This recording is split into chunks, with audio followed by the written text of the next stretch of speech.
हिमालय से एक व्यक्ति महात्मा गौतम बुद्ध से मिलने उनके आश्रम पर आता है और बुद्ध से कहता है, हे महात्मा, मैं आपके शरण में आना चाहता हूँ। कृपया करके आप मुझे दीक्षा दीजिए और मुझे अपना शिष्य बना लीजिए।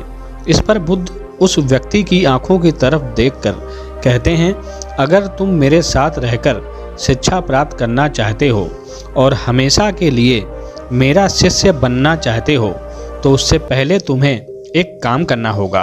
तुम्हें पूरा एक दिन और रात शमशान में अकेले गुजारना होगा, जहां तुम्हारे पास और कोई नहीं होगा। यह सुनकर व्यक्ति घबरा जाता है, बहुत डर जाता है और बुद्ध से कहता है, बुद्ध, ये कैसी शर्त है?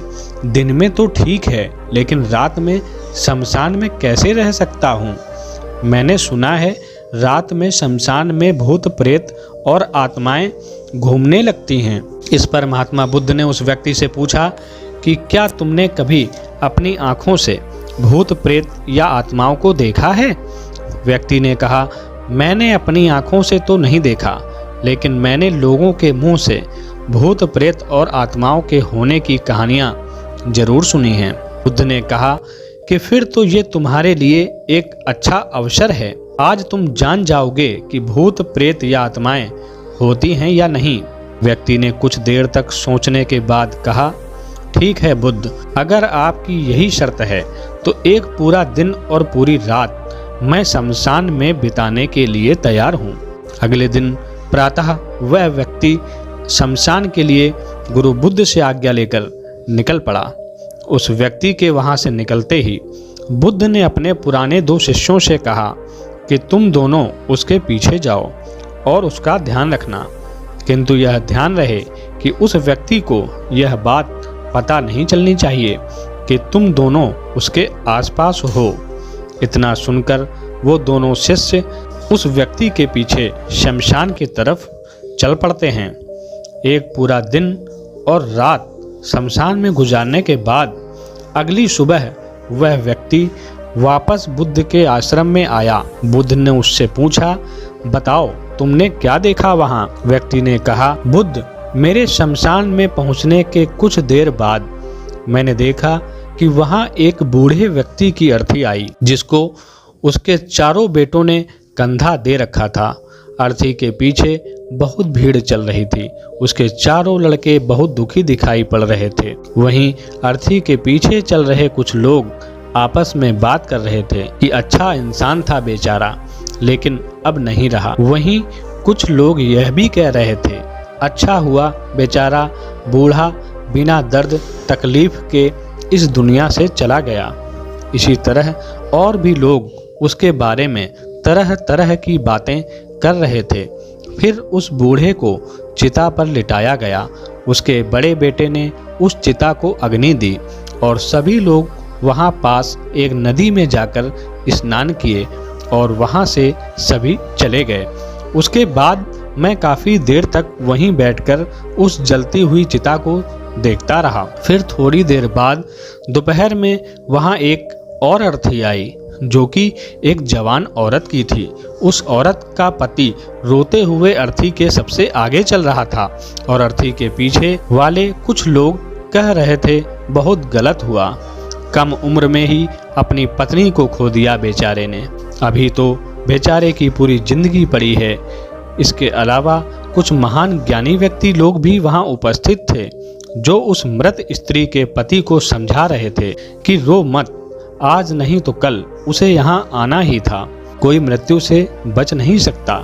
एक दिन सभी को सब कुछ छोड़कर यहाँ से जाना पड़ता है। ये संसार, ये रिश्तेदार, ये बनावटी घर, ये दोस्त, सब कुछ एक दिन छोड़ना ही पड़ता है। यही एक कटु सत्य है। फिर उस स्त्री के पति ने उसे चिता की अग्नि दी और सभी लोग वहां पास की नदी में स्नान कर वहां से चले गए। मैं इस बार भी उस स्त्री की चिता को वहां बैठकर देखता रहा। जब शाम होने को थी तभी 2 और अर्थियां वहां आईं। एक अर्थी महंगे फूल माला से सजी हुई थी। उसके पीछे जो लोग थे वो काफ़ी बड़े अमीर खानदान से लग रहे थे और उसके पीछे लंबी भीड़ थी। और दूसरी अर्थी बहुत ही साधारण लग रही थी, जिसके पीछे बहुत कम और साधारण लोग थे। वो जरूर ही किसी गरीब व्यक्ति की अर्थी रही होगी। वो जो पहली अमीर व्यक्ति की अर्थी थी, महंगी चंदन की लकड़ी से उसकी चिता तैयार की गई थी, जबकि गरीब व्यक्ति की चिता को साधारण लकड़ी से अमीर व्यक्ति की चिता को पहले अग्नि दी गई और फिर गरीब व्यक्ति की चिता को आग दी गई।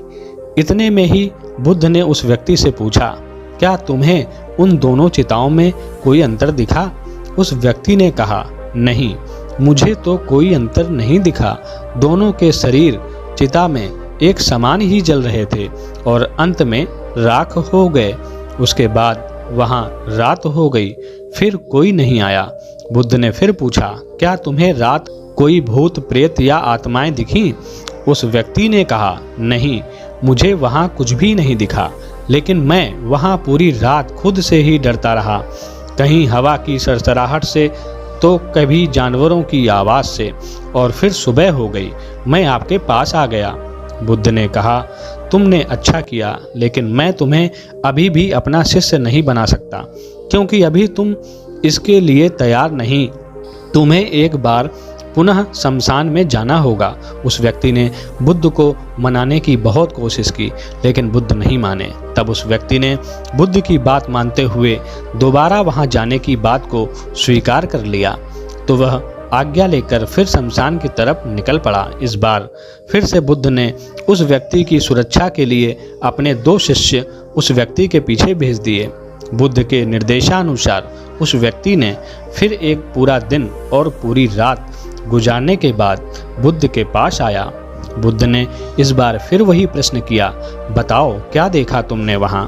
उस व्यक्ति ने कहा, बुद्ध, कल दिन में कुल 8 चिताओं को मेरे सामने अग्नि दी गई और उन सब के साथ भी वही सब घटनाएं हुई जो मैंने पिछली बार आपको बताई थी। बहुत से लोग रो रहे थे, कुछ उन्हें सांत्वना दे रहे थे और कुछ ज्ञानी व्यक्ति तरह तरह की बातें कर रहे थे। लेकिन अलग चीज जो मैंने इस बार देखी वो ये थी कि कुछ मृत शरीर के कुछ हिस्से जो ठीक से नहीं जल पाए थे, उस अध जले हिस्से को जानवर और चील कौवे नोच नोच कर खा रहे थे। ये सब देखकर मुझे एक एहसास हुआ कि जिस शरीर को हम इतना महत्व देते हैं, उसका अंत भी इसी प्रकार होना है जैसा मैं देख रहा था। व्यक्ति ने कहा, हे महात्मा बुद्ध, अब तो मुझे आप अपना शिष्य बना लीजिए। बुद्ध ने कहा, मैं अब भी तुम्हें अपना शिष्य नहीं बना सकता। व्यक्ति ने कहा, लेकिन बुद्ध, मैं तो आपके कहने के अनुसार 2 बार शमशान में रहकर आ चुका हूँ, फिर मुझे शिष्य बनाने में अब क्या परेशानी है? बुद्ध ने कहा, जिस महत्वपूर्ण चीज को देखने के लिए मैंने तुम्हें शमशान भेजा था, तुम अब तक उसे देख नहीं पाए हो। तुम जब तक शमशान में वो नहीं देख लेते जिसके लिए मैंने तुम्हें वहां भेजा था, तब तक तुम मेरे शिष्य नहीं बन सकते। इसके बाद फिर वह व्यक्ति बुद्ध से आज्ञा लेकर अगली सुबह शमशान की तरफ निकल पड़ता है। एक पूरा दिन और एक पूरी रात शमशान में गुजारने के बाद अगली सुबह वह व्यक्ति फिर बुद्ध के पास आता है। इस बार उसके पास एक अलग ही चमक थी। उसने शायद वो घटना देख ली थी जो बुद्ध उसे वहां दिखवाना चाहते थे। वह अंदर से एकदम शांत और स्थिर हो गया था। उसके चेहरे पर गंभीरता झलक रही थी। बुद्ध को प्रणाम करते हुए वह व्यक्ति बोला, हे बुद्ध, कल मैंने शमशान में देखा कि 4 लोग मुझे अर्थी पर लिटाकर शमशान की ओर आ रहे हैं। मैंने देखा लोग मेरी अर्थी के ऊपर फूल मालाएं फेंक रहे हैं। एक बहुत बड़ी भीड़ मेरी अर्थी के पीछे पीछे चल रही है। मेरे पिता दुखी मन से मेरी अर्थी के साथ चल रहे हैं। मेरा छोटा भाई भी मेरी मौत से काफ़ी दुखी है और रो रहा है। कुछ लोग मेरे भाई व पिता को समझा रहे हैं और उन्हें सांत्वना दे रहे हैं। कुछ लोग मेरी मौत से दुखी हैं और कुछ लोग दुखी होने का दिखावा कर रहे हैं। उसी भीड़ में कुछ लोग बातें कर रहे हैं, कह रहे हैं बहुत अच्छा इंसान था, अभी उम्र ही क्या थी बच्चे की। लोग मेरे बारे में तरह तरह की बातें आपस में कर रहे थे। फिर मेरी अर्थी को वहीं शमशान पर जमीन पर रख दिया गया। मैं सांस लेना चाहता था, लेकिन मेरे अंदर सांस नहीं थी। मैं अर्थी से उठकर अपने पिता को गले से लगाना चाहता था और अपने छोटे भाई से ये कहना चाहता था कि अपने साथ साथ माता पिता का ख्याल रखना, लेकिन मैं ये कर नहीं पा रहा था। उसके बाद मुझे उठाकर चिता पर लिटा दिया गया। फिर मुझे एक कपड़े से ढक दिया गया। उस कपड़े के बाहर मुझे कुछ भी दिखाई नहीं दे रहा था। फिर मेरे ऊपर बहुत सी लकड़ियां रख दी गईं। फिर कुछ समय पश्चात मुझे गर्मी का एहसास हुआ। मैंने देखा कि मेरे पूरे शरीर पे आग लग चुकी थी। मेरा पूरा शरीर किसी लकड़ी की भांति जल रहा था। मैं चिल्लाने की कोशिश कर रहा था, लेकिन मेरे मुंह से आवाज़ नहीं निकली।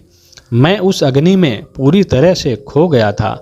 मैं पूरी रात खुद को ऐसे ही जलता देखता रहा और अंत में मैंने पाया कि मैं एक राख से तब्दील हो चुका हूँ। उस पूरी रात मैं पता नहीं कहाँ खोया रहा।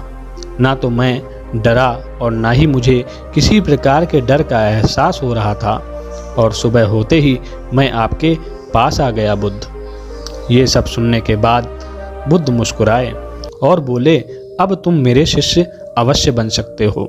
बुद्ध ने आगे कहा, जीवन को वही व्यक्ति समझ सकता है जिसने मृत्यु को समझ लिया हो। जैसे एक बीमार व्यक्ति ही स्वस्थ रहने की महत्ता को अच्छे से समझ सकता है, वास्तव में गहरे ध्यान और साधना में उतरने के लिए अंदर ज्ञान का बीज होना अत्यंत आवश्यक है। और वह ज्ञान का बीज कल रात तुम्हें शमशान में मिला। तुमने वहां जाकर यह महसूस कर लिया कि तुम्हारा शरीर नश्वर है और तुम्हारे साथ कुछ भी नहीं जाने वाला, सब यही रह जाएगा। बुद्ध ने कहा कि जब पहले तुम 2 बार शमशान गए तो तुम भी ज्ञानी व्यक्तियों की तरह शमशान में जाते ही धार्मिक बन गए, जो बड़ी बड़ी बातें करते हैं लेकिन वहां से निकलते ही पहले जैसे बन जाते हैं। वैसे ही सारे बुरे काम करते हैं, अधर्म करते हैं, मोह करते हैं और दूसरों से ऐसा व्यवहार करते हैं जैसे वह यहाँ हमेशा रहने वाले हैं। लेकिन जब तुम तीसरी बार शमशान गए तो तुम्हें अंदर से यह आभास हुआ कि तुम असल में वो नहीं हो जो तुम खुद को मानते हो। खुद के अंदर गहरा ध्यान और समर्पण पैदा करने के लिए शरीर की नस, वार्ता और मृत्यु का अनुभव करना बेहद जरूरी है। अब जो ज्ञान का बीज कल रात तुमने वहाँ पाया है, उसे अपने ध्यान में परिवर्तित करना है और उसे इतना बड़ा करना है कि जो व्यक्ति तुम्हारे पास आए उसकी समस्या को तुम आसानी से दूर कर सको। अगर किसी व्यक्ति ने जन्म लिया है तो उसकी मौत निश्चित है, यही एक कटु सत्य है। तो दोस्तों, आपको कैसी लगी ये बुद्ध की प्रेरक कहानी? अगर वाकई आप ऐसी ही प्रेरक कहानियाँ सुनना पसंद करते हैं तो आप इस वीडियो को अपने दोस्तों के साथ शेयर करें और चैनल को सब्सक्राइब जरूर करें। धन्यवाद। ओम बुद्धाय।